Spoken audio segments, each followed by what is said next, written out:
Water just down there, yeah.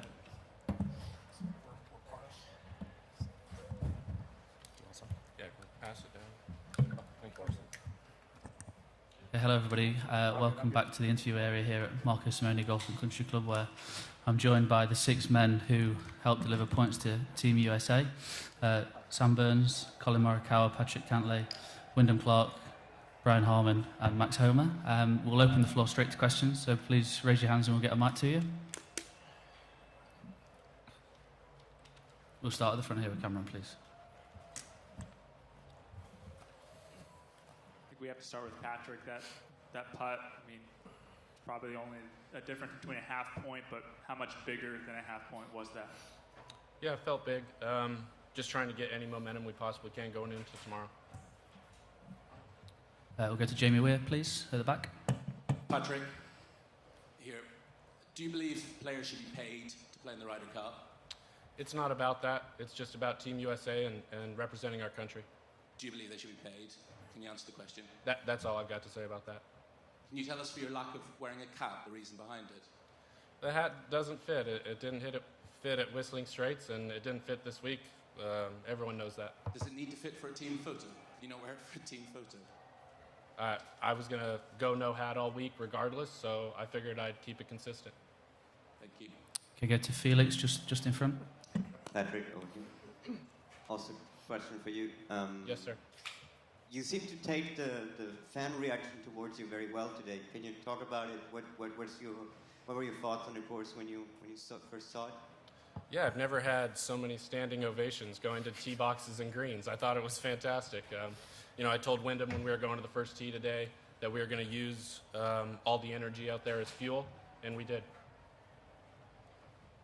Mike Keegan over there, please.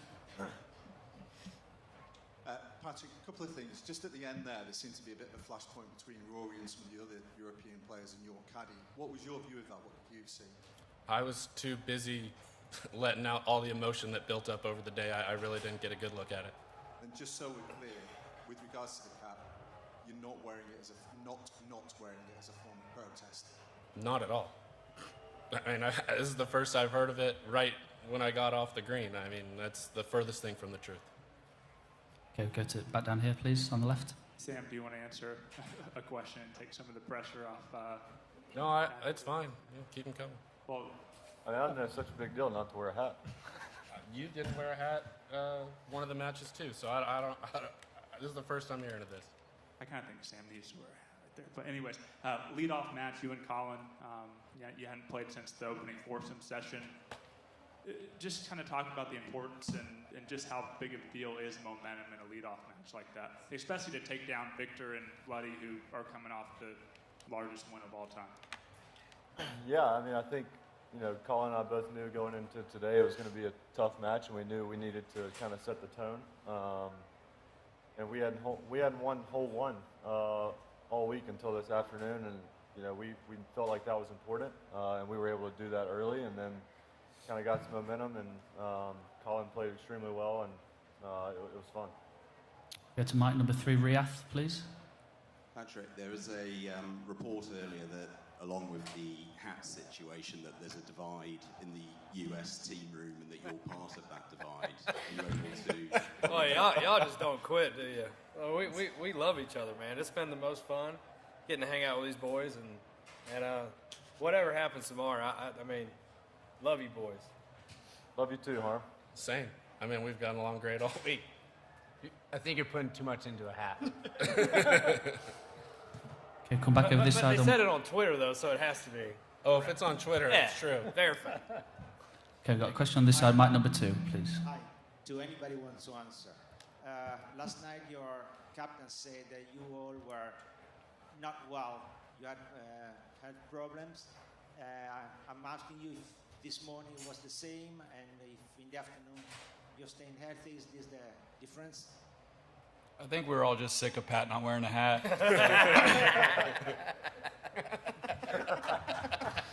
Well done. Okay, we'll move over on to number 3, please. Hi, Patrick. Sorry, slightly hat related, but you did give the chance at the end. You had the chance at the end to just give a little bit back and jokingly sort of pretend to take your hat off after you'd made the putt. I just wondered how satisfying that was, just to give a little bit back to the crowd. Yeah. Yeah, like I said, I tried to enjoy it all day. I tried to use it as energy, and like I said, I think we did that. Okay, down here on number 1, please. Patrick, you said you were letting go of some emotion on the 18th. What was the message that you were sending? I wasn't really thinking at the moment. I was just, it was just raw emotion. I was just feeling it. Was there anything that, was there any back and forth with the crowd that you were attempting to throw around with your hat? Could have been. Okay, number 2, please. Patrick, would you say that Team USA is in mission for tomorrow's single? Yeah, we've been on a mission all week, and we're going to be on a mission tomorrow. Get a mic to Brendan in the middle, please. Here. For all of you guys, it seems like it's kind of been a little subdued over the last 2 days, and then suddenly this kind of burst of energy on 18 out there. Do you guys kind of feel like suddenly there's an injection of juice or whatever you want to call it? Like, is there a different feeling amongst you guys now after kind of getting something to build on? Pat, do you want to answer? I'm a little tired. You guys take this one. I just think, yesterday, the way me and Dub's match ended, a lot of flips on the last 1 or 2 holes. It was nice to go into the night on a PC bomb. It felt good, honestly, just watching them. And, he makes a 10-footer, a 9-footer, a 40-footer, 3 in a row. We just haven't really seen a lot of that at the end of the matches yet. They've been doing a great job, so it does feel nice. It feels like we have, momentum, and we go kind of into the locker room laughing a little bit, which just feels good. What's the difference between last night's feeling and currently? Better. We aren't getting our asses beat quite so bad. Better. Okay, mic number 3 over on the right, please, guys. Brian, since you answered it that way, our asses beat not that bad. How difficult have the first 2 days been to kind of take? And you guys are confident, spirited guys. How difficult has it been? Yeah, extremely difficult. Look, I mean, Team Europe, they've got some of the most incredible talents in the game, and they've been executing. They've been out-executing and out-playing us for the majority of 2 days. So, it's just nice to end the night on a little better than we did last night. We go to Bob over this side, please. Max. All right, over here. Thanks. Just wonder if you could talk about your own personal play. Your first Ryder Cup, stepping up as you did, won the first full point. Obviously played very well in that second match yesterday and then in the afternoon. Just the whole feeling of your experience and how you kind of led the way almost. I've just been really enjoying my time with my teammates. It's been a blast. I mean, win or lose, I think you do need to soak in how fun this week is. It's obviously a lot more fun when you're not getting beaten. But I've had a really enjoyable time. I feel like everybody I play with has let me just go be me. And I've been fortunate to hole some putts when I needed to. But, obviously you can only do so much of your in your control, as Brian taught me this morning, was we're just going to focus on left foot, right foot. We might be a bit behind, but we can just kind of take that one shot at a time cliche. So it's just been enjoyable to be out there and staying in the moment. And, there's been more blue than red, but I really do believe that this team is very unified in their goal to just kind of take it one shot at a time, trust how good you are and the person next to you is. So it's been cool to see everybody bond over that. Go to Andy on mic number 3 over on the right. Hi there. A question for Wyndham, please. Wyndham, do you feel like you've proved a bit of a point? You drew some criticism for what you said about Rory McIlroy, and you've now been out and beaten him. Do you feel like you've proved something there today? And a question to all of you, really. What's been the transformation? Because we've not had a chance to speak to you. Yesterday was a wipeout, and Zach Johnson was talking it up as if you're lucky that doctors had kept you alive overnight, basically, that you were so ill. And now you're so pumped and rejuvenated. I just wonder what's happened overnight, please. I mean, I think what I said in that interview has been taken out of context a little bit. I gave Rory a lot of praise, and he's one of the best players, and he's obviously amazing in Ryder Cups. I need to have belief in myself that I'm as good as anyone in the world, if not better, and that's kind of what I said. I didn't have my best today, but it does feel great to beat them. Fortunately, I had a great horse here that brought it in on the last 3 holes, but it's fun to get any point for Team USA. It doesn't matter who it's against, but it definitely makes it sweeter to do it against a U.S. Open champion in Matt Fitzpatrick and a multiple major winner in Rory. So it feels great.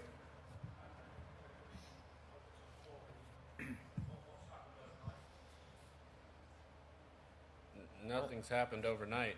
A lot of us have not been feeling great. We've been a little under the weather this week, but we finally have a moment we can celebrate a little, and we're going to take that opportunity and try and turn it into some momentum for tomorrow. Yeah, back over this side to Shane, please.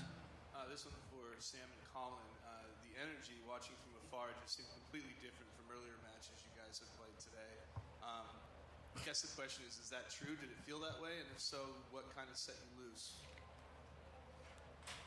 I don't like to speak. No, I'm kidding. Look, like Sam said, winning the first hole is the biggest thing. We haven't seen red on the board at all this entire week, and to finally see that, I think at least guys could show up to the tee behind us and kind of go from there, right? What let it loose? I mean, we were just there to execute shots, hit our shots, and we pulled them off. I mean, that's what Europe's been doing the first kind of day and a half, essentially, and we just need to step up and finally, do what we do best, and that's play great golf. So, look, I think how this day ended, momentum's a real thing, and we can bring that into our side heading into tomorrow, but we got to know that, look, yes, we're going to celebrate, but we're still down 5. There's still 12 points out there, and we have a chance to win somehow tomorrow. Yeah, up at the back at mic number 3 with Nick, please. Stay with you, Colin, if that's okay. Good evening to you. In 1999 and at Medina, it was considered a miracle for a team to come back from 10-6 behind to win. So, what's this going to be, a double miracle? I mean, you need something incredible, don't you? That's for you guys to title it. Look, I think we know what we all have to do. There's 12 points out there. There's going to be 12 matches, and we're all going to step up tomorrow just trying to earn every single point we can. And that's all we can take care of. We knew we needed at least that half point from these guys, and to get that full point is the biggest difference, could be the biggest difference, and hopefully will be. But that's, look, we all know what's at stake. Like I said, it's 10.5 to 5.5. So we know where we stand. We know what we need to get to, and we're going to do our best and really put it all out there. This is the Ryder Cup. We don't come here just for fun. We're here to win. Okay, down the front on this side, please. Yeah, it's really for anybody who wants to take it. What was the extent of the illness this week, and from your guys' vantage point, how much did it affect play, pairings, just how the week has unfolded? I mean, we haven't been feeling great. It's just part of it. When we travel around, we're on airplanes, hotels, come in contact with a bunch of people. It happens. Okay, down on number 2, please. Yeah, Patrick, I feel like we skipped straight to the hat bit, but I was wondering if you could take us through those last 3 holes a little bit, because it was, a surreal scene from our perspective. Can only imagine how you were feeling. Have you ever had anything like that? Yeah, the only thing similar would be, the tournament at Caves Valley, but not really on a stage like that. Europe has been playing absolutely fantastic all week. They played absolutely fantastic against us today. Felt like we birdied, the group birdied darn near every hole in the back 9, and it felt like every putt was do or die. Okay, final question down here, please, on this side. For Max, fantastic golf today. It felt like you had a couple moments chipping in big putts, and you responded by shouting. I was curious, what inspired the shout? Do you remember what you yelled? Was it crowd related in any way? Yeah, it's just headless, but we get yelled at a lot of. They're actually fairly friendly over here, but they are making fun of us all day. So it's just my enjoyment on 15. A guy, after I fatted my first chip, a guy just gave it to me for the 10 minutes I stood there. So I turned back around and said something back to him. So it's just having fun. It's enjoyable. It's, JT told me at the President's Cup about how it's so fun being at these events because you can act like an idiot if you want to. So I acted like an idiot a few times, and I've been lucky that my ball's gone in the hole. So it's just been enjoyable. I don't know. It just comes out of you at times. Gentlemen, thanks very much for your time and well played today.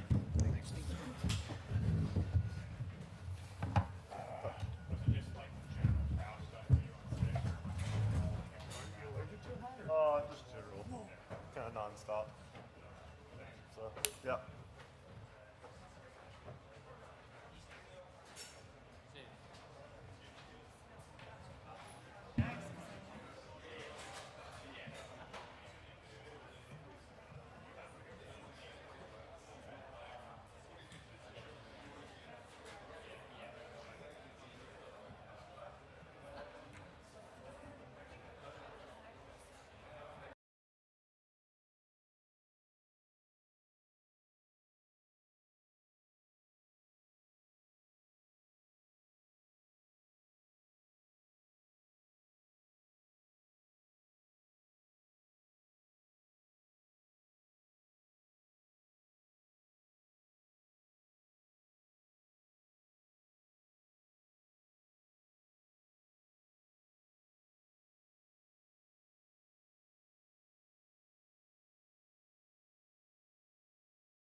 Luke, it's a long day there out on the golf course, but Team Europe have a 10.5 to 5.5 lead right now heading into Sunday.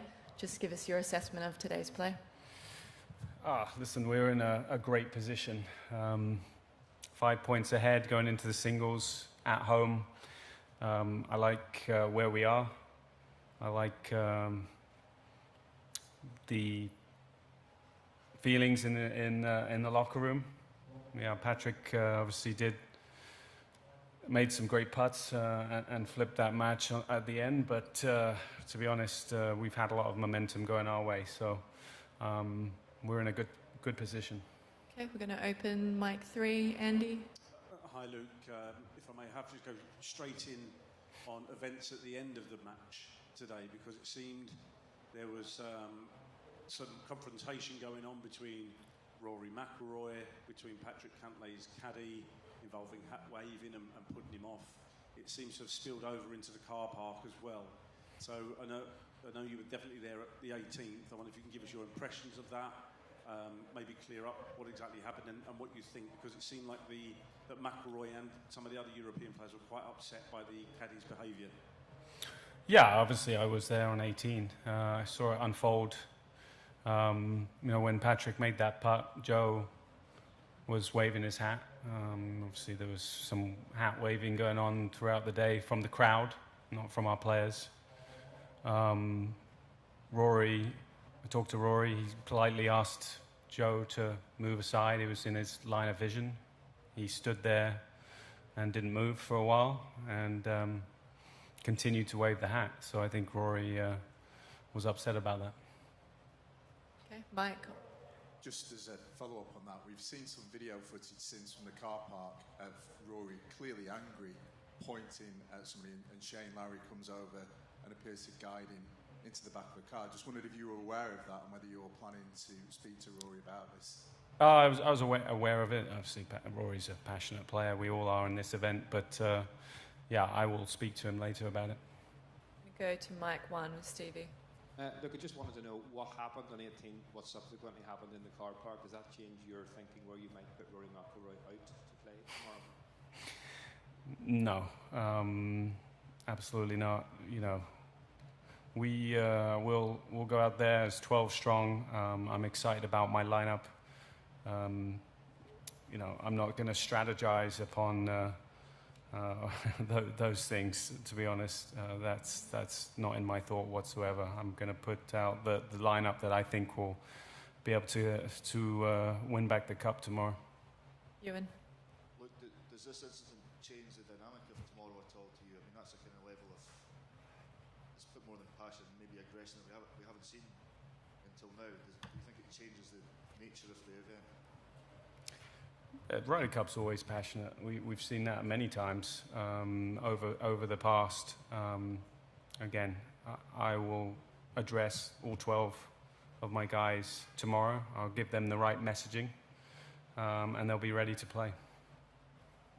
Sean might too. Sorry, Shane.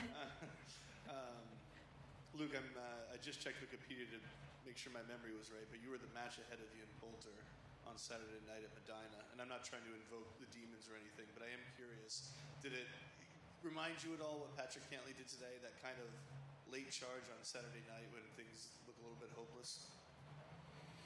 Certainly they grabbed some momentum at the end. I mean, we're not going to say they didn't.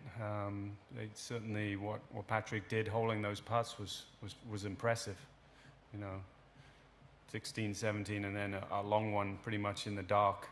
To win that match, that will give their team some hope, I suppose. But again, we're 5 points up.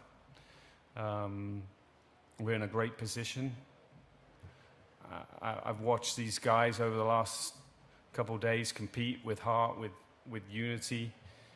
They're all playing pretty good golf, to be honest. And I really like our chances. I'm going to go mic 3, please. Andy. Hi, Lou. So I'm going to go back to the original theme, if I may. I just wonder what your opinion is of the caddy's behaviour on the 18th, waving his hat and refusing to move, as you say, and what you think of Rory's subsequent behaviour. Just your opinion, please. Listen, I'll talk with Rory when I get back. I didn't see the incident personally. I saw the one on 18, and I think we always, as I said in my speech, we always try and play with passion, play with energy, but play with respect, and that will certainly be my message to the players. Going Mike 2 right to the back of the room.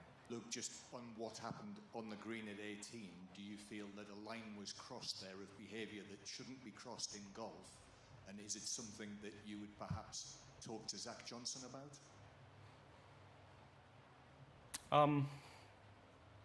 Listen, we're all competitors. We all want to win, but we want to do it in the right way. And from what Rory told me, he did ask Joe to move. He took a long time to move. It was a little off-putting because he still had to putt. And so Rory got upset, and I understand that. Staying on mic 2, please, Jamie. Good evening, Luke. Given what unfolded in about the last half hour, 45 minutes of the day, do you think you need to calm your players down or fire them up ahead of tomorrow? We'll get the right messaging to them. All week we've had a theme, and that will continue. What happened today won't change that. And just, if you don't mind me asking a second question, as a more general question, a story which was developing throughout the day, I think I know the answer to this, but I'll ask it regardless. What are your thoughts on whether players should be paid to play in the Ryder Cup? Absolutely not. I'm going to go mic 3, please, to Mike.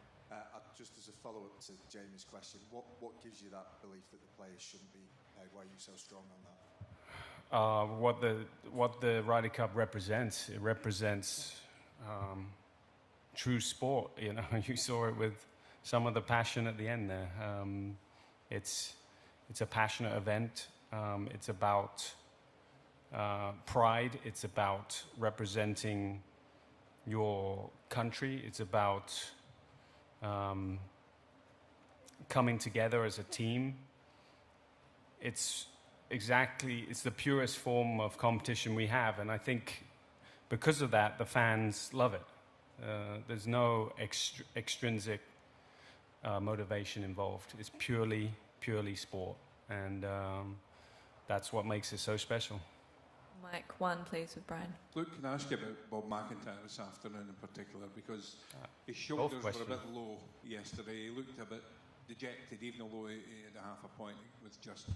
How much did you have to lift him and the rest of the guys? And it was pretty obvious that Justin took him under his wing this afternoon. But in the end, it certainly worked out, didn't it? The plan for Bob and Justin has been more than a couple of days. It's been a longer one, and I've got to give full credit to what Justin has done. Really did take him under his wing.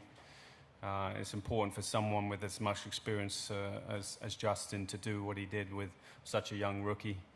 But Bob was disappointed yesterday. He was, because he believes in himself, and he struggled on the greens, and he struggled a bit early on in this match too, especially through the first 12 holes, and then he got going. He made that birdie putt on 13. Amazing up and down on 15. Birdied the first hole the last 2 days. Birdied the first hole, that's true. Hit great shots. A lot of world-class players have missed that fairway, and Bob's hit the fairway twice under extreme pressures as a rookie. So, very proud of Bob. Do you notice a difference in him tonight from yesterday then, going into tomorrow? Yeah, he had a more smile on his face. He was certainly in the practice days. He didn't feel very comfortable with his game. You could tell he was searching a little bit, but he's gotten more and more comfortable every day, and he certainly came into his element and really helped the team out this afternoon. Vital point. Mic 3, just in the middle. Hi Luke, sorry to take you back to the 18th scenes, but just to fill you in, as McIlroy got into the car, he's reported as saying, this can't happen, it's a disgrace, and some colourful language. I mean, I guess firstly, would you agree with him in those comments, and will you need to support McIlroy going in before tomorrow's first tee? Look, we love this event because of the passion, but we want to do it the right way, and obviously Rory felt like the line was crossed on the 18th green. again, I will address it with him when I see him. I wasn't there personally in the car park, but when I get back, I will talk with him. Staying with Mike 1 at the front. Luke, there was quite a heated exchange between Shane Lowry and Justin Rose and Joe LaCava after the incident with Rory on 18 green. I'm just wondering if there's any part of you that's pleased to see your players backing each other up. Of course, they have their backs. Again, we're a big family this week, and we support each other. Yep, we'll stay with there. Luke, this event has occasionally boiled over like this. Have you talked to anyone about how to handle that from a captain's perspective, maybe past captains? Well, I have 2 past captains as vice captains, so their knowledge, their help this week has been invaluable. And leading up to this event, I talked to a lot of past captains as well. Not necessarily on what you're talking about, but they've been a big help throughout this whole process. Okay, thank you, Luke, for your time. Thank you.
Okay. I'm joined by Team US captain Zach Johnson.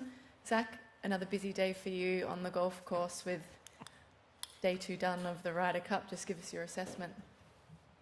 My sentiment? Is that what you said? Assessment. Assessment. I'm sorry. Well, my assessment is, given the fact that we came out and played some pretty inspirational golf in the second session, this could have been a substantial deficit. And that deficit could have been substantial because of the quality play of our opponent and the European team. They've been tremendous. But I am really energized and proud of the way our last session rallied, not only to put red on the board, but rallied around each other, which is of no surprise to me. I've voiced it. It's starting to come to fruition. Some inspirational golf out there, and I think, momentum, certainly in sports, but specifically in golf, and even more specifically in this tournament, is a pretty lethal deal, which can breed confidence and just, like I said, energize within. So, tall task, but a task that these guys welcome and are built for. So I can't wait for tomorrow. Sure. We'll open with questions, Mike 3 to Andy. Hi, Zach. Over here. Oh, I'm sorry. That's all right. I have to just take you to an incident that seems to have overshadowed most of the play today, which was on the final green involving Rory McIlroy and Patrick Cantlay's caddy Joe LaCava. Rory seemed to feel that Joe was putting him off, waving his cap and was crossing his line. And it seems to have spilled over into the car park afterwards, and there's video footage of Rory apparently confronting Joe. So I just wonder if you could give us your take on the incident that you saw and the intelligence you've had regarding the episode in the car park, please. Sure. Well, what I saw on 18 was a phenomenal putt and a celebration by some of our guys, and I saw passion and all of what's great in the Ryder Cup come out, and to my knowledge, based on what I was told, that was diffused after the match, and so I'm told it's all good. That's really all I know. Go to microphone 2, please, Shane. Zach, it looks like you came with a load the boat philosophy for singles, by which I mean get your top guys, the guys who've been playing best out there first, and Europe seems to have come right back with the same exact thing. Can you tell me why you did that, what your philosophy is here when you're looking at trying to make this big comeback? Well, I mean, I like every square inch of our boat. That goes without saying. But I do feel like we've got some guys that are in a position and are willing and wanting to be in those positions that is really attractive to me. Whether you call it experience, accepting the big stage, all of that. But we've kind of got it littered all the way down, and even in certain areas too. So a good mixture of vets, a good mixture of rooks, which history has shown being a rookie isn't that big of a deal when it comes to singles. It's really not that big of a deal. So this list really wasn't that difficult, to be honest with you. And they look really good too. Mic 1, please. Zach, out there on 18, before Rory putted, you went over to Joe and put your arm around him and said something to him. What was kind of the tone of that conversation, if you can share with us? I said congratulations on so far, getting a half a point, maybe more. Just the obvious facts that were given. given what you were there, and Joe kind of gestured several times with his hat, do you understand why they may be upset about that? Well, I just think you see passion and complete emotion involved in the Ryder Cup. You know, I don't think it's anything more than that or anything less than that. I mean, I just think it is what it is. I can tell you this, in a mundane round, I have to move a lot because I get spatially unaware of where I am relative to who I'm playing with at times. And so you just got to move out of the way at times. But nothing more than that. I mean, it happens periodically. You're just so involved in what you're doing and you kind of lose sight because whether it's emotion or sidetrack or whatever. So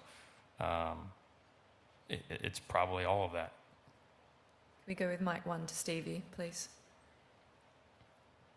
Do you think a line was crossed by what happened on the 18th, what Joe LaCava did? There's some footage which shows that he was in Rory's way. And do you think what happened in the car park changes the dynamic of tomorrow?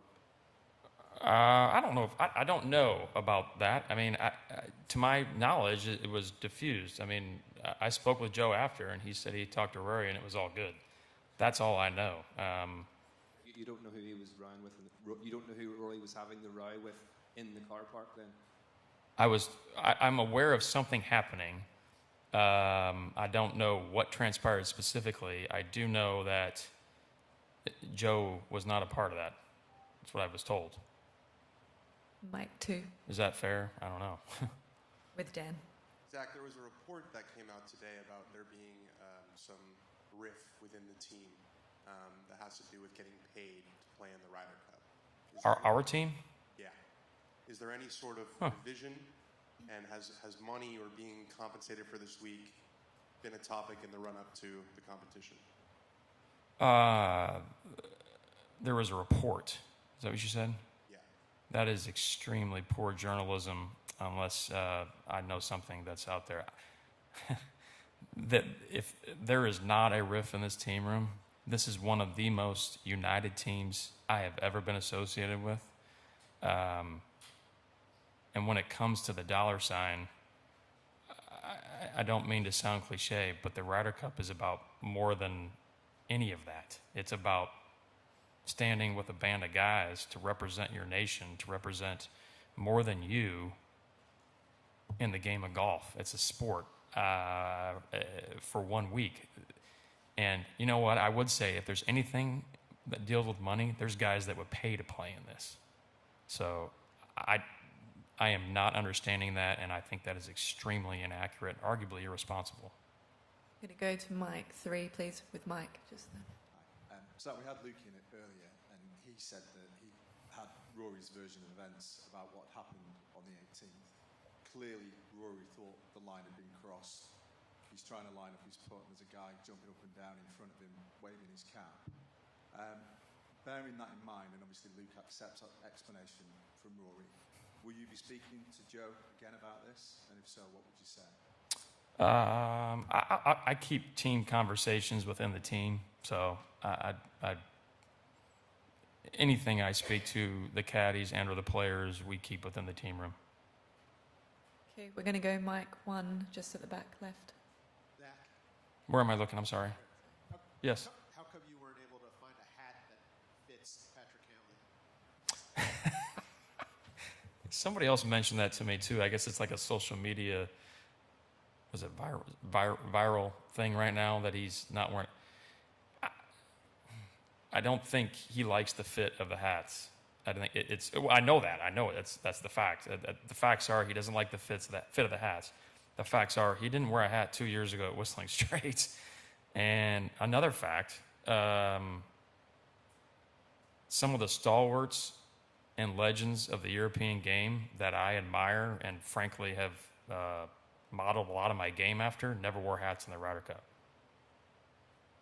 Or if you don't mind, what was your thinking behind not playing Ricky Fowler at all today? It was a situation where our matchups felt it was best to go this direction.